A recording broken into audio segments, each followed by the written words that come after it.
Since Easter, we've been in this homily series about 180 degrees. And the purpose behind it is not just a moral conversion, but a whole change in life. That living the resurrection, believing in the resurrection, we're being invited to live differently in the world than those who don't believe. We're being invited to change the world because of our resurrection faith, to turn it 180 degrees. And so when that affects our hearts, it has to change everything about our lives. We've been also, during this year, we've been talking about how when our hearts are afire, it has to affect certain things about our faith. It starts with prayer. And so back in the fall, we had that season, with All Your Heart season, we looked at prayer. What's the one thing that we could do in our prayer life that would help us grow in our relationship with Jesus? And we asked you to make a commitment about doing one thing about that. In Lent, we looked at if our hearts are so full, it has to affect how we serve others, how we live out the gospel. So we looked at the most pressing needs of the parish, and we asked folks to make a commitment to serve in a capacity so that you would grow in your own understanding of your faith through service. We're at the season with a heart to share. We're being invited to see how we use our resources. Pope Francis said in one of his daily homilies at Santa Marta, he said, conversion never really happens until it reaches into your pocket. So he's a good pastor, you know. And then we'll be looking at Pentecost. If our hearts are on fire, it has to change how we share our faith, how we witness. So we have to have a heart to witness. The second week of our 180-degree series, last week, we looked at how our hurts affect us. Because if we allow our hurts to stay in our hearts, hurt people hurt people.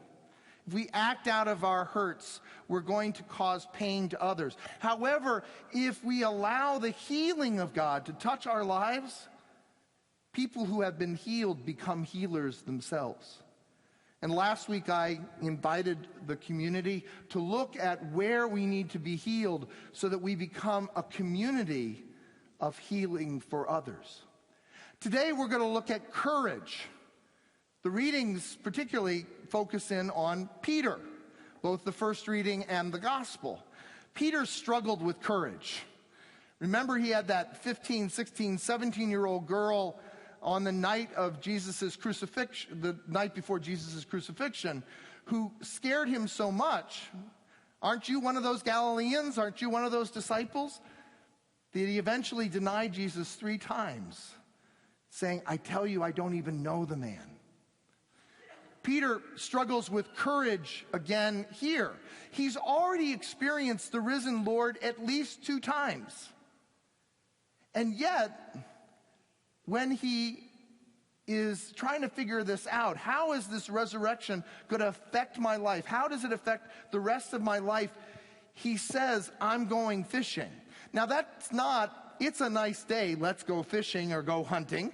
Let's go out to the movies. Let's go for a walk. That's not what Peter is saying. He's saying, I'm going to stop being a disciple of Jesus and go back to my former way of life. And the other disciples are with them, including the disciple Jesus loved, and says, we'll go too. We'll go back to where we were before. But Jesus allows them to be healed of their lack of courage.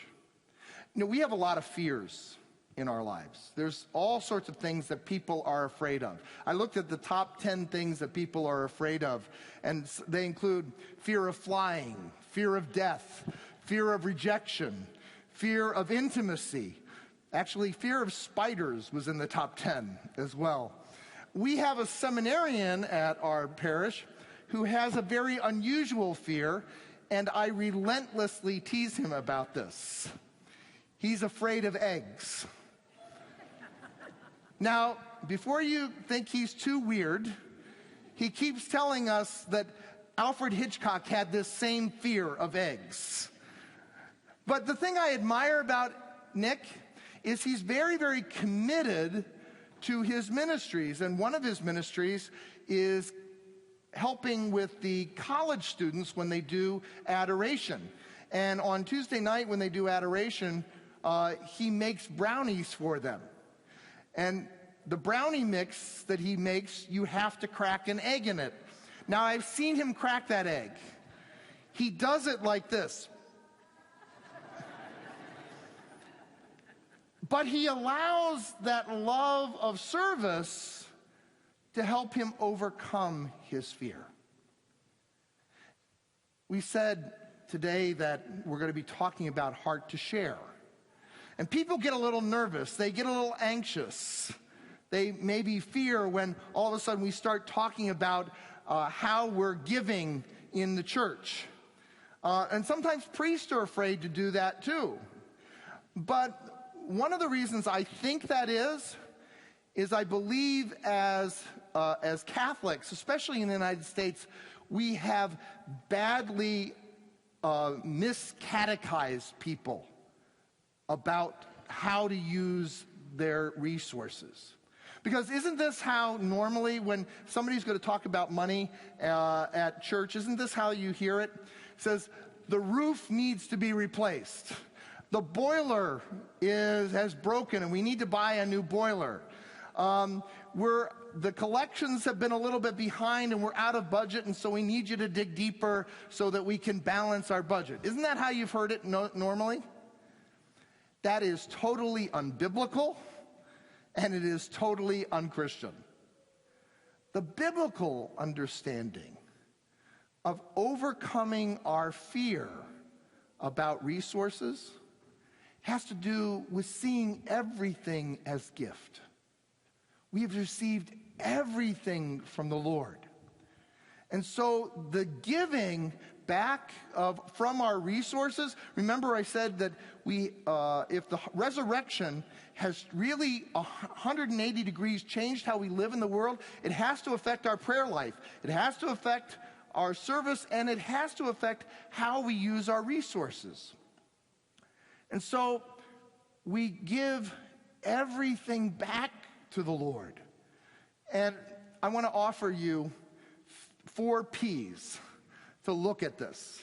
First of all, I'm inviting you to plan. Okay, don't just look at this as something, what I happen to have in my wallet. Or, it kind of sounds like I haven't this to give to the Lord. Sometimes we plan as Americans, we plan this way, which is we take care of all the bills, we take care of all of our obligations, and then what's left over, then we decide how much can I give to the church from there. Again, unbiblical, unchristian. How does the Bible talk about it? The Bible talks about it as first fruits. That everything we receive is from the Lord, and we're to give for the work of God, for the work of the church, the first fruits. That's where we give first. And the Bible talks about 10%, about tithing. And then everything else, that's what how we figure out how our lifestyle, we live on that. Now, if you don't think that's uncomfortable enough, now we go to Jesus. Jesus is even more challenging. Go sell everything you have and give it to the poor, and then come and follow after me. And then the woman, remember the widow's mite? She gave from her want. I tell you, she gave more than any of the us, because she gave from her want and they gave from her excess. Jesus is looking for us to give everything. So planning is part of it. The second is to make it a priority. This idea of first fruits. I give a lot from my own salary. It's a priority. It's one of the very first things I decide.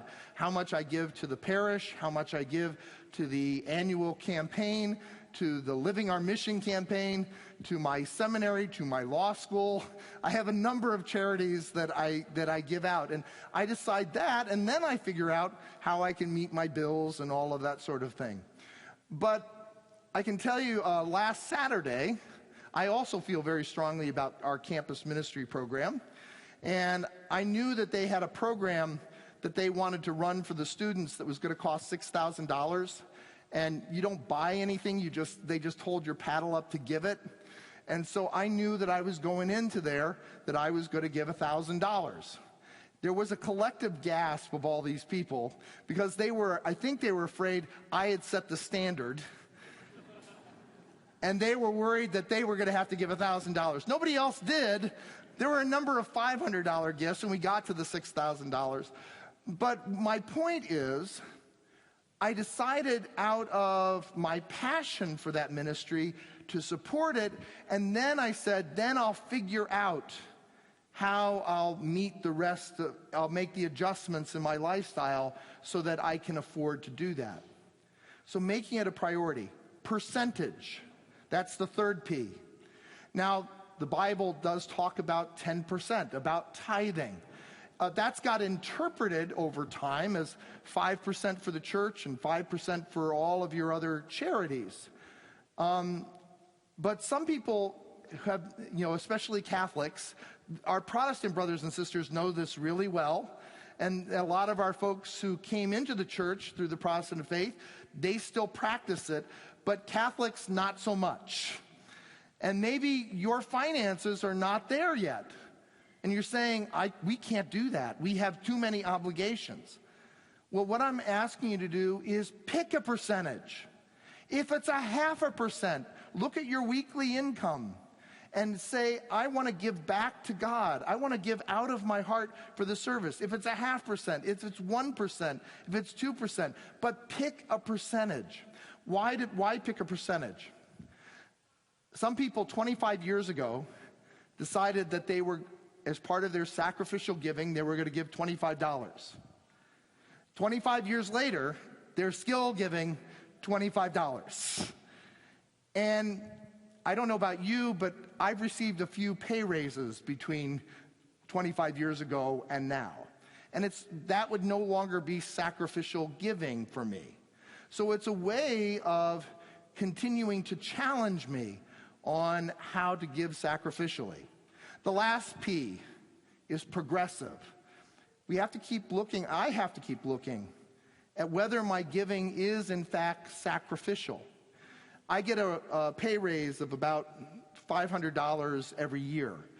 About $250 of it, I decide that's going to end up going to charities of some kind or another. And, I make the adjustment in my lifestyle. The whole point of this is that we are privileged to participate in the ministry that God has given us. And so remember, I have a famous theologian who said this. Because he used a curse word, I'm not going to use the curse word, and I'm not going to give you his name. He said, if we really want to understand if faith has really affected us, if the resurrection has really affected us, don't look to where your head is. Don't look to where your heart is. Look to where this is. Okay? In other words, look to what you're doing. Your head and your heart should match what you're doing. But if you're not doing what your head and your heart say is your priority, then it's not a priority for you. And so I'm inviting us to take advantage of what Jesus says to the apostles when he brings the fish onto shore. They had this abundant catch, right? 153. We think that has something to do with representing all the known languages of the world, representing all the people. And Jesus, when they come up, though, already has food for them. He has the bread. He has the fish. Because only Jesus can really feed us. But what does he do? He says, bring some of the fish that you have caught. Doesn't that remind us of the multiplication of the loaves and the fishes? How much do you have? We're going to feed 5,000. How much do you have? 5 loaves and a few fish? Bring them here. Bring what you have. Let me bless it, break it, and distribute it. Jesus allows an abundance to happen. He wants us to give of our peace. He wants us to give of our peace so that he can bless it and make it abundant for the sake of the gospel. And so you might be afraid that this homily is never going to end, but also it's going to go on for 2 more weeks because one homily doesn't correct a lifetime of bad catechesis. And so we're going to be looking at this over the next couple of weeks to ask people to make commitments. But if we really want the resurrection to change how we live our life, it has to affect our prayer. It has to affect how we serve. It has to affect how we use our resources. And it has to affect how we witness to the gospel. We are all invited every time we come here to have that resurrection turn us 180 degrees from our former way of living.